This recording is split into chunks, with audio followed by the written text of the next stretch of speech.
budgetary process that's been put in place in Pakistan, and it's very fundamental. Maybe I'm not doing justice to it, and I'm not able to explain, but certainly it's a very fundamental break from the past. The fourth thing we need to keep in mind in terms of the context is that we have a debt to GDP ratio which is now becoming a matter of concern, or should be a matter of concern, right? And this, I think, once again, there have been articles on this, articles written by people involved in bringing us to this point, unfortunately, I'd say, and who are now very conveniently saying that, you know, this debt to GDP ratio has increased dramatically in the last 2 years. Let's analyze why this debt to GDP ratio has increased in the last 2 years. First and foremost, we had a rupee depreciation of almost 30% in the last 2 years. And the reason we had a rupee depreciation was partly because of oil prices going up to $147 and then staying around $80 or whatever, partly because of global commodity prices, but largely because excuse me, of the macroeconomic policies that were followed between 2003 or 2002 and 2007. And what was the thrust of this? To give you some elements of this, it was highly inflationary. The budget deficit was, the last budget deficit the previous administration left was 8% of GDP. The current account deficit was 8.5% of GDP. So that means the new government had to borrow 17% of GDP just to cover up the deficits left behind in the last year of that government. So that's one major reason why the deficit, why the debt situation started to increase. Secondly, there were many liabilities that were not recorded because we follow a cash basis of accounting and not an accrual basis of accounting. This government had to pick up the liabilities like the price differential claims of refineries and the petroleum sector.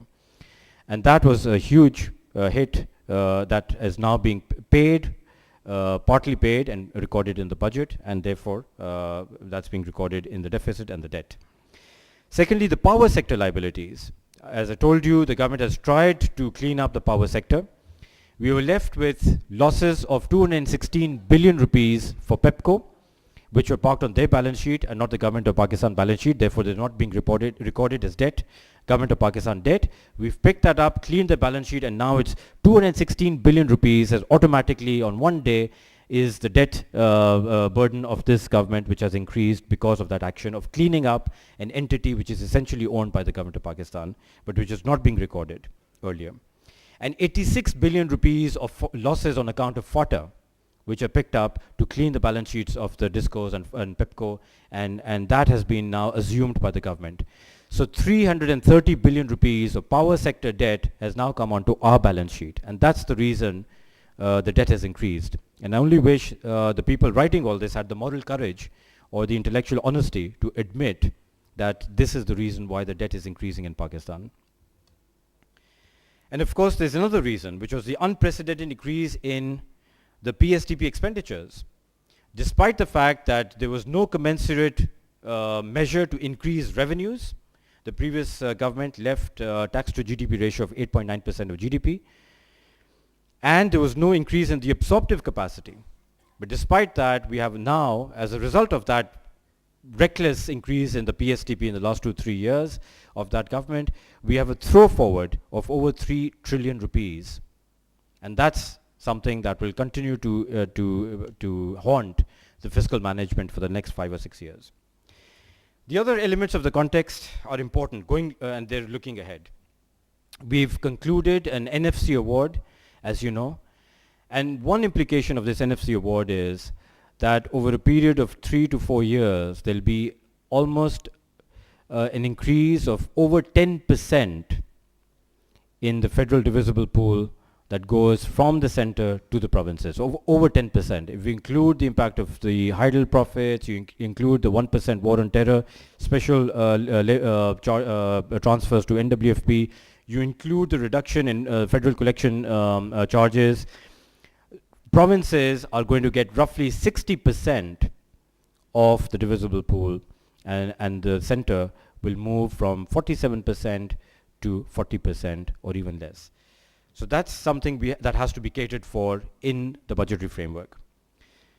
And then, of course, the Pay and Pensions Committee and the implications of that on the revenue. So this is where we stand. These are, excuse me, the um, uh, potential elements that will influence the budget, not for just this year, but for the next 2 or 3 years. So I spent a bit of time in explaining the context. I thought it was important because there's not a lot of clarity on this. Quickly moving to issues. We all know the issues. Like I said, low growth and low investment, and we need to pick this up as rapidly as we can, but as sustainably as we can. Secondly, we are still not out of the woods. We need to continue with our fiscal consolidation. Increasing the tax to GDP ratio is the number one priority. Fixing the energy sector and its issues is the number one priority. And both these things are going to require a lean towards, or in my view, in my personal view, a bias towards adjustment, structural adjustment, a continuation of structural adjustment, rather than a bias towards growth. We cannot afford growth under these circumstances when we have a debt to GDP to manage, and we have also, I see some people are nodding their head or shaking their heads. This is a contrarian view, I admit it, but it is an honest view and it's a brave view.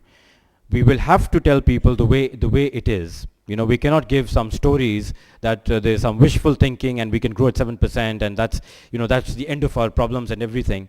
By the way, even when we were growing at 7%, a lot of us were very better off. There were many jobs around. But many of Pakistan's structural problems were left unaddressed. So growth in itself is not the panacea, is not the answer. We still have to have a fundamental program of structural reform in Pakistan, irrespective whether we have high growth rates or low growth rates. That is inescapable. If you look at the policy mix today, we are actually not as firmly in an adjustment mode as we should be, in my perspective.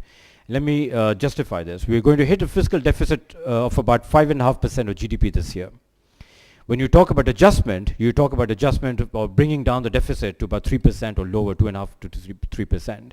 5.5%, irrespective of where it's coming from, power sector subsidies, the security spending, whatever the fact of the matter is, bottom line is that we are still going to be recording a deficit of around 5.5% of GDP, which is not, in my view, in my personal view, is not commensurate with an adjustment process. Secondly, if you look at the other element of the policy mix, real interest rates.